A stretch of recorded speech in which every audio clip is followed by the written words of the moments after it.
hakuosha nawo nindi wanta wa mwiwuru niwo hamaseki wejima anawunyinki dichi yenu mwakerishi atumbanji munyunza yejima mwakayijimiki mwijina da tata ni da mwana ni da spiritu wajira mwakayitanyishi kulonda ahembi yuma yejima yina yilejenu ti yenu aminidi nenu mafuku ejima ni kwakakomina nyaka.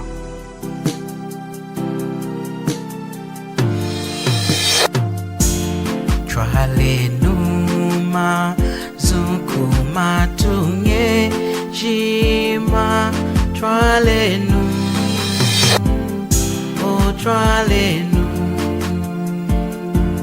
sangu yaku kenga kwa mwanta Yesu twalenu o twalenu o twalenu. What a joy to meet up again with a dear friend and brother in the Lord, Brother Joshua Loudon here in Chitokoloki.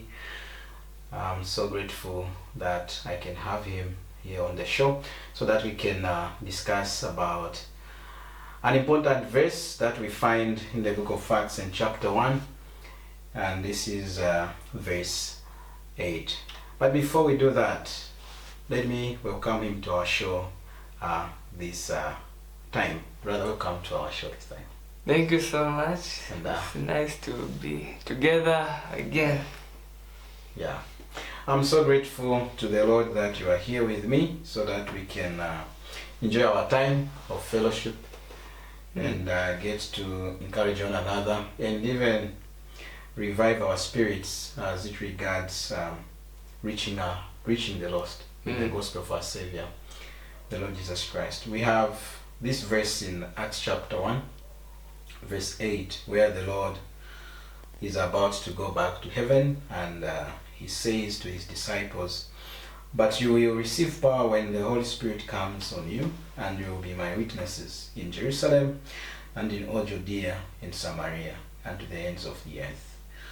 What are your thoughts regarding this verse that the Lord would say to his disciples regarding the work which was coming ahead of his disciples, knowing that he was about to go back to his Father in heaven, but he leaves an important work for them to be his witnesses? What are your thoughts regarding this verse? The thing that comes up, that stands out to me, is the fact that you will receive what? Power. You will receive power. Because if you remember back after the Lord Jesus had died, before they had witnessed him rise from the dead, what were they doing? They were in their room as if they were scared, not knowing what's going to happen. So the Lord Jesus, after they saw him alive from the dead, he tells them, "You're going to receive power when the Holy Spirit comes upon you." Yes. And we saw that happening in the next chapter, chapter 2. Yeah. The Holy Spirit came upon them and they started preaching with boldness the gospel. So that's what stands out to me when preaching the gospel. This Holy Spirit that came upon them is the same Holy Spirit that you and I have, that every believer in the Lord Jesus has. We also have that same power within us. And it is able to give us boldness and strength to preach the word of God, to remove fear from our bodies. That's a very natural thing for us to feel, but through the power of God, through the power of the Holy Spirit, that fear can be replaced by courage and boldness in preaching. And he says, "You'll be my witnesses." That's what this power is supposed to be used for, to witness about the Lord Jesus Christ, the gospel, that he died for the sins of the whole world, that he rose from the dead, that Jesus is God, to be a witness about that. We are his ambassadors.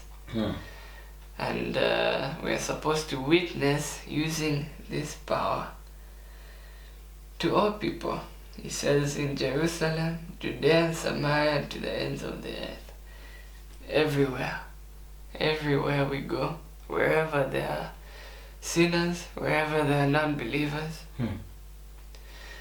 we're supposed to be witnesses. Yeah. You've talked about the very fact that we believers ought to be witnesses. To whom should we be witnessing about the Lord Jesus? Is it only people in Congo, people in Zambia, or anyone that believers can come by? No, it's anyone. Because he says, you know, in this context, the apostles were in Jerusalem. And he says you will start in Jerusalem and in all Judea and Samaria, like the surrounding countries, and then the ends of the earth. Yeah. You know, so as a believer, we can kind of apply this to our lives. We can start where we are. You know, you don't have to go across the world to share your faith. First, start where you are with your neighbor, your family, and then if the Lord leads you, you can go to the surrounding town. And even to another country if the Lord is leading you to do that. Yeah. So in other words, are you saying that being a missionary in the context of reaching out and discipling those who are getting saved is not defined by one living a specific area? They can be doing that even in their own country. Exactly. As long as they are obeying the call. Exactly. Yeah. So you don't have to go across the world to be called a missionary. Because what is a missionary? A missionary, a simple definition, is someone with a mission. Every single Christian has been given a mission by the Lord Jesus. It's a question of whether or not they are obeying that mission. So every single Christian has been given a mission, and if they are fulfilling that mission, you can call them a missionary. So in that context, we are talking about the mission to reach the lost with the truth of the gospel of our Savior, the Lord Jesus. And also the aspect of, and they have to consider discipling those who are getting lost, getting saved, I mean. Yes, exactly. So if you preach to people, they get saved, it doesn't end there. No. Say that again. No? No. Why did you say no? Because it's like they have become a new person. They have been born again. But they are still a baby. They're still a baby. So if in this physical body, if you leave a baby alone, will it survive? Definitely not. No. In regards to their salvation, that will not die. But their Christian life, it will die.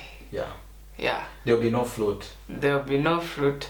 So you need to keep on encouraging them in their new faith and teaching them how a Christian is supposed to live. Of course, the Holy Spirit, who is the best teacher, can also teach them.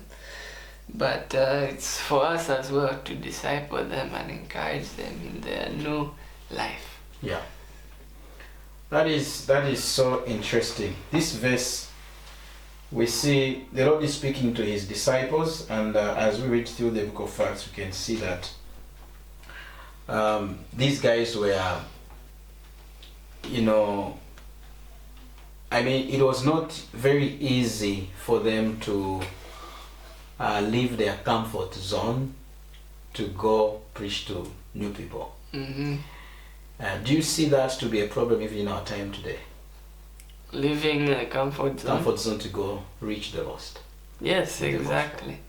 Because, comfort is is a tool of Satan, of the devil, to prevent God's work from being done. Yeah. Because if you're uncomfortable with talking to someone about your faith, it's something that can prevent you from doing that. Because I'm not comfortable doing that, so I'm not going to do it. Yeah. So, and you know, the Lord can help us to come out of our comfort zones, and it comes with practice. You know, you can say, I'm uncomfortable doing this, but I know the Lord wants me to do it. Yeah. So let me do it this one time, even though I'm uncomfortable. Let me realize I have a power within me, the Holy Spirit, and He will work through me. So let me realize that, and let me do it, and over time you become more comfortable with it.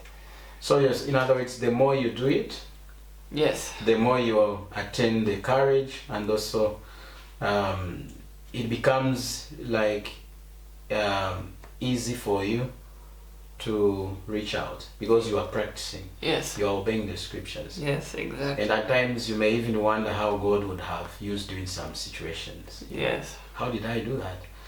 It takes courage in the Lord and also obedience. Yes. So courage goes with obedience. You take courage in the Lord and you obey the scriptures, you go do the work. The Lord is going to work through us. Exactly. Amazing.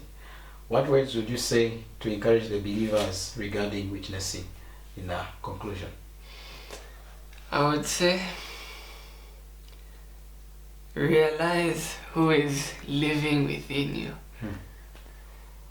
If you have been born again, if you have believed in the Lord Jesus as your Savior, you have a power within you.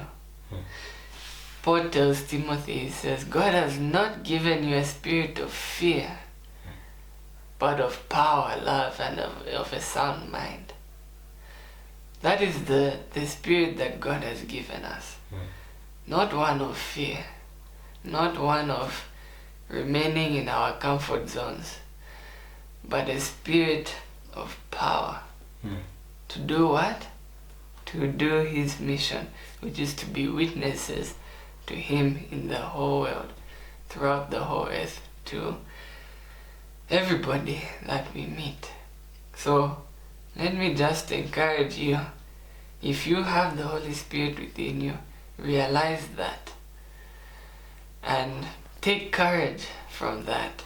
He will help you when you are feeling scared. He will help you to get out of your comfort zone and to reach the lost. So get out and be a witness for the Lord. Hallelujah. Hallelujah. That was amazing, bro. And thank you for showing up so we could discuss this amazing passage, even the verse in Acts chapter 1, verse 8. It's a great encouragement. Yeah, Yes. it is a great encouragement. Thank you for showing up, bro. Thank you.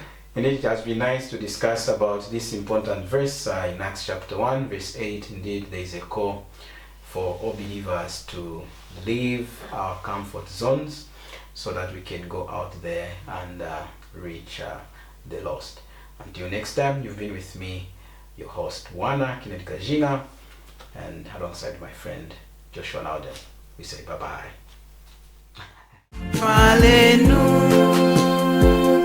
Masukumatunga ejima aeseki mutena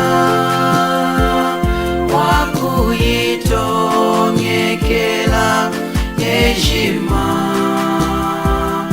aeseki